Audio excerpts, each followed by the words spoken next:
Hi, I'm Victoria Julianne. Hey, I'm Avery Francis. And we are the hosts of the Counterculture Teen podcast. We're here to inspire a spirit of faith and patriotism in the hearts of young Americans like you. Stick around. We're about to break cultural norms and champion the next generation of fearless patriots.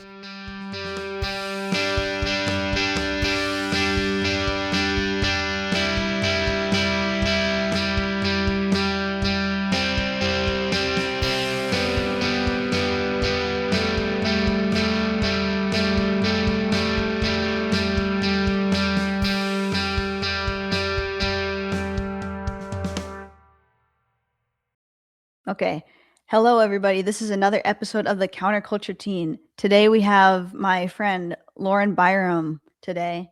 So Lauren is an 18-year-old homeschooled high school senior with a heart for service and leadership. She is active at her church and enjoys teaching elementary-age children through Awana. Lauren previously served as secretary for her local Club America chapter and currently serves as vice president. Adopted from China at age 4, she is one of 9 children in a big, busy family. Lauren loves playing the violin, listening to music, and dancing, especially contra, swing, and line dancing. She enjoys the challenge of accomplishing her goals while navigating multiple physical disabilities, one of which is being born without an elbow on her left arm. She approaches life with resilience, faith, and joyful perseverance. So how are you doing today, Lauren? I'm doing pretty good. Thank you for having me on here.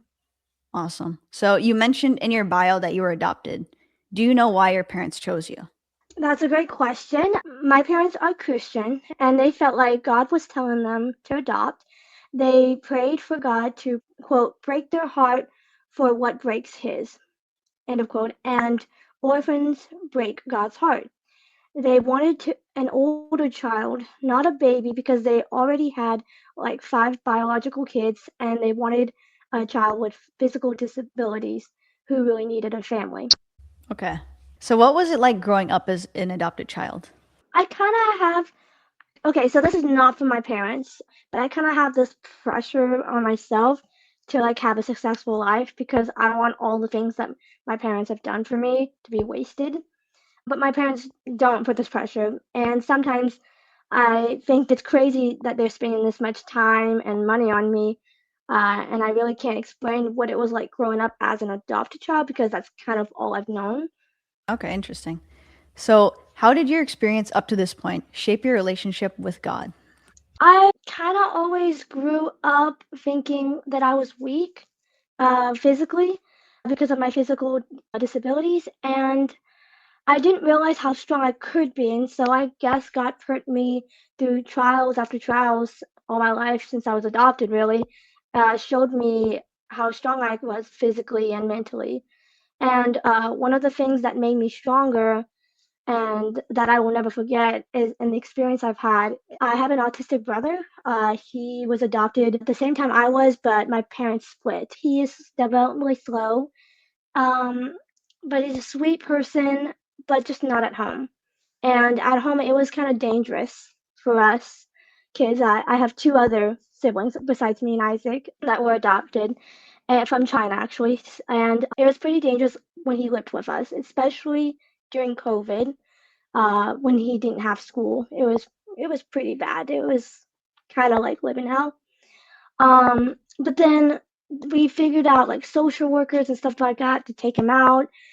Caregivers is what we call them. And then one day we found out about a thing called respite, and it's pretty much a month, a week, however long you want.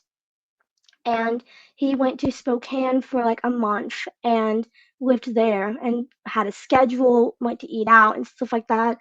And we just had full on peace and respite, and our family could heal a little bit because Isaac's been crazy since adoption, and we didn't know about it though. And when he when we realized that that's what we needed, we started looking for a group home here. And so that was a long journey, and then it came to a point where it was impossible, like not possible for him to even find one, especially in town. And one of the workers were like to my mom, they're like, okay, we can put in the paperwork, but it's impossible, it's not going to happen. And I saw a vision and felt like it was God telling me to have faith that I knew he was going to leave. But it took months and months and months. So, but he finally left, and originally he was going to live 2 hours away from us, but it turned out it was just going to be here, like in town. So it was really good and a blessing, and it just took months though. And even though it looked hopeless and not going to happen, I had faith it was going to happen. So I guess what the experiences that God has helped me and made me who I am is just have a lot of hope and faith and strength, even when it just doesn't look like it's gonna at all gonna happen. Yeah, wow. Okay. So, other than that, was there any other like really big turning point in your life that really strengthened your trust in the Lord? Yes, actually. So when I was 9, I got saved, and it took me a long way to get there because I am an overthinker, and so it took me a long time to think, how do you really mean about getting saved? Like, how can you get saved and really mean it and not just say the words and stuff like that? And so it took me a long way to get there and a lot of chances I could have had, but I didn't want to not mean it, so I just didn't take it. So I got saved in my home. Um, with my mom, and then just years went by, survival mode with all the wind I went through. And then one day, after it's way after COVID, and we moved churches and stuff because of all the mask and lockdown. This church taught like the Bible, and not just little devotionals and stuff. And I went to junior high.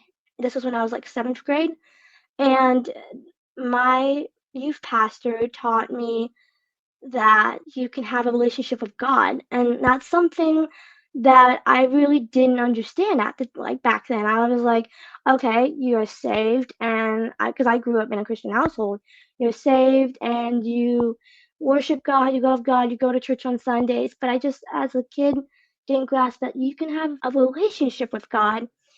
And so that was probably one of the biggest turning point in my life because I actually didn't want to go to this church, but something in the Bible about not worrying. In Matthew 6, it talks about to not worry about the tomorrow and stuff. And it was really cool. It was something I needed, and that was a turning point in my life because I used to have constant anxiety. So I would say that when I was in 8th or 7th grade. Okay, that's awesome that you found that relationship with God, right? Because it's a journey for sure, Yeah. right? Okay. So, what is one piece of advice or encouragement you have for teens who are also going through tough times or have experienced lots of hardships? My advice would be to cling to God, hold on, because this past year I went through trauma, and the message I feel like God's giving me now to use is to hold on to hope, and have faith that God is there to prosper, make you prosper and not harm you. That's in Jeremiah 29:11. And so, whatever you're going through, whoever's listening, I want you to hold on because God has a really good plan for you, whatever you're going through. And it may not feel like it may not look like it, and it feels cruel, but you'll see that God has a huge picture for you. Wow, I really love what you've said here today, Lauren. And since I'm doing wrap up, I just want to take a moment and say, wow, I love your last words, especially your last words. Say, God has a plan for you, no matter what you're going through. He has a plan and a purpose. And like you said, even though it may seem cruel or unfair, there's just so much truth that whatever God is putting you through right now, He's going to use it in your life later if only you'll let Him. Yes. And I really think that's a powerful thing that you've conveyed here today, especially from someone who's adopted, from someone who's gone through some trauma and some pain. And that's just so powerful, like how you came out of that and you can now say, hold on to hope, cling to Christ because He has a plan no matter how much it hurts. And thank you so much for coming on today, Lauren. This has been a Thank you for blessing. having me.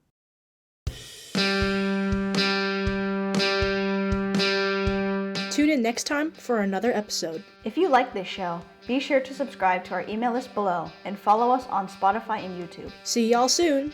And remember, in an age of compromise, it's up to us as Christians to choose to courageously counter culture for Jesus Christ.